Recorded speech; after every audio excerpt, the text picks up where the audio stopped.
The explosion at the port of Beirut last month was a huge event for the country of Lebanon, and one which would go on to cause the resignation of the entire Lebanese government in just one day. Although it may appear on the surface to some as simply a tragic event, there's actually a much deeper story here. For many in Lebanon and outside the country, the blast is simply another indication of long-standing corruption and the poor management of the country for decades. The blast is actually another in a string of crises, with 2020 dealing not only a pandemic, but also a huge economic crisis with rising unemployment, poverty, and a meltdown of the Lebanese central bank earlier this year. Now, while it would be impossible for this short video to go into all of the complexities of the current situation in Lebanon, I hope to provide a bit more context into the problems of the country, and in particular, why this guy keeps on showing up. Lebanon in the 1960s was an economic powerhouse in the Middle Eastern region compared to what it is today, and the capital city Beirut in particular led the way as a regional hub for trade and finance. Beirut was even known for a time as the Paris of the Middle East.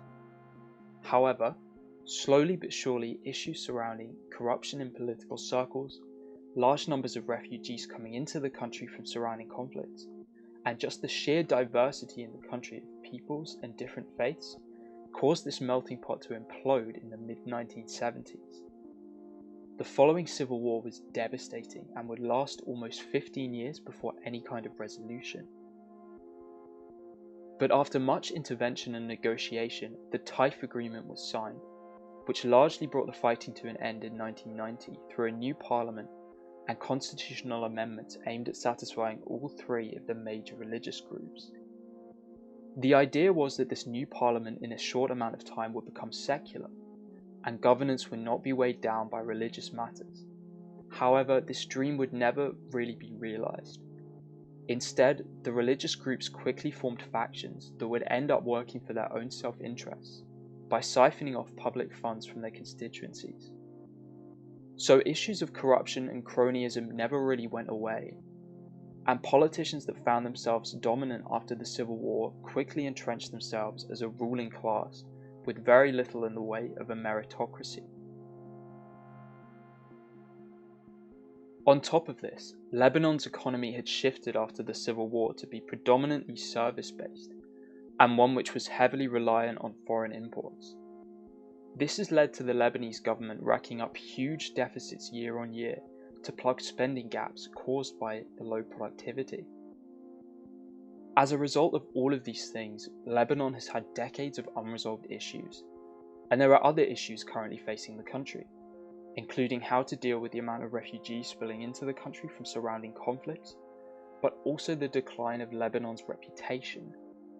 The civil war caused a huge loss in business and goodwill from foreign states, and due to the ongoing tensions, it has been impossible for Beirut to recover the reputation it had in the 1960s. The war in Syria starting in 2011 has also exacerbated the refugee crisis, and this year the central bank ran into serious trouble as they defaulted on $90 billion of sovereign debt obligations, triggering an almost complete collapse in the value of the Lebanese pound. All of this, along with the pandemic, has led to a very unsettling atmosphere, and there are fears that conflict could break out once again. For many in Lebanon, the explosion in Beirut is seen as a continuation of incredibly poor governance of the country and a political class that has only served their own interests. So we know the issues Lebanon has been facing, but why was this blast so significant that Emmanuel Macron, president of France, travelled there not once but twice, and could possibly even visit for a third time?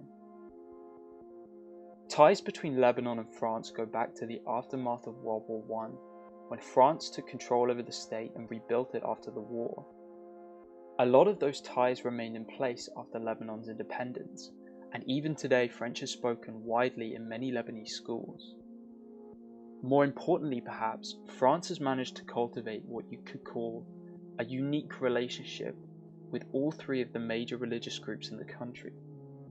Macron is the only Western leader to have contact with the head of the Hezbollah bloc in Lebanon's parliament, along with leaders from Christian parties and Sunni Muslim groups. So for this reason, France is therefore seen by many as the natural mediator between Lebanon and the West. And so why is the West becoming so involved in Lebanon? The answer? Look at Syria. Syria's multi-sided conflict has been going on for almost 10 years now, and has caused the West many headaches since it started. The conflict was a major factor in allowing IS to gain territory and displaced huge numbers of people, many of which attempted to or even reached Europe throughout the migration crisis of 2015. Western powers do not want a repeat of this, and so are desperate to keep Lebanon a stable state in the region, in the hope that there is not a repeat of the conflict of the past, but also to have a positive effect on the surrounding states in the region itself. To illustrate this, Lebanon has one of the highest per capita concentration of refugees in the world, and its potential collapse could easily cause a humanitarian crisis and reignite the flames of the migration crisis in Europe, as seen in 2015. Ultimately, the Lebanese story is just one of many others in the Middle East, and it will always remain a question whether the historical differences and grievances in the region will ever be overcome. However, what is clear is that the West wants a stable region, not only to prevent conflict, but to make it easier to counter terrorist groups and to support commerce and capital flows throughout Lebanon, like what had been seen in the 1960s. We know that there has been potential for Lebanon because at one point it had been incredibly successful. But how to return to that era is a $1 million question. Thank you for watching this video. If you like this content, I would greatly appreciate it if you subscribe to my channel and click the like button below. That will allow me to produce more videos like this in the future.